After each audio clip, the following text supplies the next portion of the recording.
Bonjour, je m'appelle Nicolas Frassanito et en tant que citoyen responsable, je pense urgent pour notre monde non seulement de rappeler qu'il faut des valeurs et de préciser ce qu'elles sont. C'est la raison pour laquelle j'ai invité Bertrand Bergely, philosophe, à venir vous proposer d'une part un certain nombre de valeurs essentielles et d'autre part une clarification à propos de celles-ci. Aujourd'hui, on va parler de la réalité des choses. Il est beau de vivre dans la réalité. Il est beau d'avoir affaire à des esprits qui ont le sens de la réalité et des réalités. Que d'erreurs sont faites parce qu'on a perdu ce sens. Qu'est-ce que la réalité? Et pourquoi est-elle une valeur? Bertrand Bergely va nous éclairer sur ce point. Bonjour, je vous salue toutes et tous et je suis heureux de venir essayer de débrouiller cette notion de réalité. Il y a une histoire que l'on raconte en Inde et qui est la suivante. Un jour, pour faire comprendre à ses disciples ce qu'est la réalité, un maître spirituel a pris un éléphant, il l'a placé dans une pièce assez vaste pour le contenir, il a fermé toutes les ouvertures, de sorte que la pièce était sombre, puis il a fait rentrer ses disciples et il leur a fait toucher l'éléphant. Et alors l'un, en tâtant l'oreille de l'éléphant, a dit « Ah, c'est une feuille !» L'autre, en tâtant la queue, a dit « C'est une liane !» Le troisième, en tâtant les défenses, a dit « C'est une pierre !» Le quatrième, en tâtant ses pieds, a dit « C'est un rocher !» Tout le monde avait raison et tout le monde avait tort. Pourquoi est-ce que ce maître spirituel a pratiqué cette expérience? C'est, dans un premier temps, pour montrer la relativité des choses et le fait que chacun appelle réalité ce qu'il vit au niveau qui est le sien.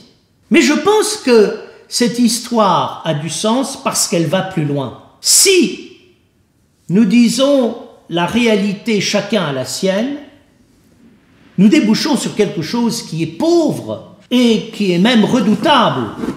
La réalité devenant la réalité particulière à chacun, il n'y a plus de réalité. Et puis en même temps, elle est totalement figée. Et puis on ne peut plus rien dire, puisque chacun a sa réalité. Je crois qu'il faut se replacer dans le contexte de la sagesse indienne. La sagesse indienne a eu un sens relatif de la réalité, parce qu'elle avait un sens absolu de la réalité. Pour l'Inde, il y a une réalité fondamentale qui précède toute chose, et sur laquelle nous allons revenir et qui est de l'ordre de l'être. Et pour accéder à cette dimension de l'être, il faut faire taire les discours que l'on a à propos de la réalité afin de pouvoir retrouver la réalité fondamentale. Pourquoi est-ce qu'il est important de parler de la réalité? Il est important de parler de la réalité parce que, comme le disait un philosophe contemporain, René Girard, la réalité est l'ennemi public numéro 1. On ne veut pas entendre parler de la réalité. Dans l'esprit de René Girard, si le monde dans lequel nous vivons ne veut pas entendre parler de la réalité, c'est parce qu'il préfère vivre dans le mythe que de vivre dans la réalité. Et le mythe lui permet de banaliser la violence et ainsi de s'aveugler sur lui-même. Regarder la réalité en face, pour René Girard comme pour beaucoup d'entre nous, c'est oser voir la vérité et oser voir ce qu'on n'a pas envie de voir parce que c'est pas toujours glorieux, parce que c'est pas toujours beau. C'est important d'apercevoir cela. Mais je pense qu'il importe d'aller plus loin encore. La réalité nous oblige à faire une profonde transformation de nous-mêmes et à apercevoir que ce que nous appelons réalité est irréel et qu'en vérité, la réalité est bien autre chose que ce que nous croyons. Cela vaut pour notre réalité. Ce que nous sommes en profondeur, nous l'ignorons. Et ce que nous croyons être nous-mêmes n'est pas nous-mêmes. Alors, revenons sur la réalité. Qu'est-ce qu'on peut appeler la réalité? La réalité, c'est d'abord les choses autour de moi et les choses qui existent et qui existent dans la mesure où j'ai conscience qu'elles existent et j'ai à leur occasion des sensations profondes. Mais la réalité ne se limite pas simplement aux choses. Et c'est ce qui fait qu'à un moment, à force de vivre dans ce niveau de conscience et de réalité, on peut déboucher sur l'irréalité la plus complète. La réalité, c'est pas des choses, c'est de la vie. La réalité, c'est pas des choses, c'est des êtres humains. La réalité, c'est pas des choses. C'est ce qu'il y a derrière les choses. Et qu'est-ce qu'il y a derrière les choses? Derrière les choses, il y a ce qui fait que les choses sont des choses. Et dont les choses ne sont que les manifestations. Qu'est-ce qui fait que les choses sont des choses? C'est une énergie créatrice qui permet à la réalité d'exister comme réalité. C'est-à-dire, c'est une activité qui part du possible pour réaliser le possible afin de pouvoir créer d'autres possibles. C'est ça la réalité. La réalité, nous croyons que ce sont des choses, la réalité ce ne sont pas des choses, c'est une énergie. C'est d'ailleurs ce que montre Einstein lorsqu'il dit « la matière est énergie ».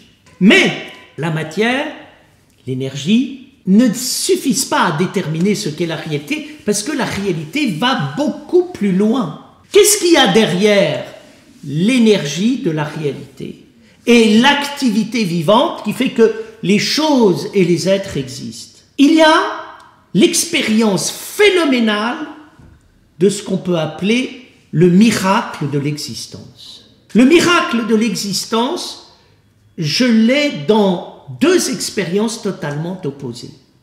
La première, je regarde le ciel l'été, la nuit, je vois les étoiles scintiller dans le ciel, et tout d'un coup je suis saisi par un vertige, je me rends compte qu'il y a une puissance d'existence phénoménale qui a été, qui est et qui sera. Paradoxe de la réalité, je ne peux pas penser que la réalité n'existe pas. Car pour penser que la réalité n'existe pas, il faut bien qu'il y ait une réalité capable de penser cette réalité. C'est inimaginable de penser que la réalité n'existe pas. Autrement dit, il y a quelque chose qui est saisissant lorsque nous faisons l'expérience de l'existence, c'est l'éternité. Et c'est le fait que ce qui est de l'ordre du réellement réel, c'est ce qui a été, ce qui est et ce qui sera. Mais la réalité, ça n'est pas simplement ce qui, à un moment, me cloue au sol, me frappe d'étonnement, de stupeur. C'est aussi les expériences que je peux faire dans la vie, de la vie réellement réelle. Qu'est-ce que la vie réellement réelle? La vie réellement réelle, c'est ce qui se passe quand nous rentrons dans une réalité qui existe vraiment. Quand est-ce qu'il y a une réalité qui existe vraiment? Il y a une réalité qui existe vraiment quand nous avons la rencontre entre 4 éléments. Le premier élément, c'est la réalité concrète. Le deuxième élément, c'est moi en tant que conscience par rapport à cette réalité concrète. Le troisième élément, c'est la rencontre entre la réalité concrète et la conscience qui donne tout d'un coup la vision. Je vois que les choses existent, je vois que les êtres existent. Et il y a quelque chose ici de fulgurant. Souvent, je passe à côté de la réalité sans me rendre compte de l'existence de celle-ci, je passe à côté des êtres sans me rendre compte de l'existence de celle-ci, et tout d'un coup, j'ai l'expérience de l'existence. Et puis, il y a quelque chose qui va encore plus loin, et qui est ce qu'on appelle la conscience de cette conscience, la conscience de cette vision. Alors là, nous sommes devant quelque chose de phénoménal, nous sommes devant ce que Karl Jaspers appelle l'englobant, c'est-à-dire la capacité de voir et de voir que l'on voit, et d'avoir en moi la vision du tout qui embrasse tout. Là, nous sommes devant la libération de la conscience créatrice. Et c'est là où je voulais en venir. Je regarde le ciel la nuit et je fais l'expérience de la réalité absolue. Mais moi, au niveau où je suis, je prends conscience du fait d'être conscient, de vivre et de ce qui existe, et je vis la réalité absolue. Et là, je suis dans la réalité. Aussi curieux que ça puisse paraître, personne n'a jamais vu la réalité, personne ne le verra jamais. Pourquoi? Parce que la réalité renvoie à l'extraordinaire et personne ne peut mesurer l'extraordinaire. C'est ce qui fait que l'extraordinaire est extraordinaire. Qu'est-ce qui fait que nous sommes devant la réalité? C'est que nous faisons rentrer l'extraordinaire à l'intérieur de notre vie et à l'intérieur du monde. Et qu'est-ce qui se passe? À ce moment-là, on voit les choses, on voit les êtres, on voit que l'on existe, on voit que tout existe. On est devant un océan de réalité. Je reviens à l'expérience de la sagesse indienne.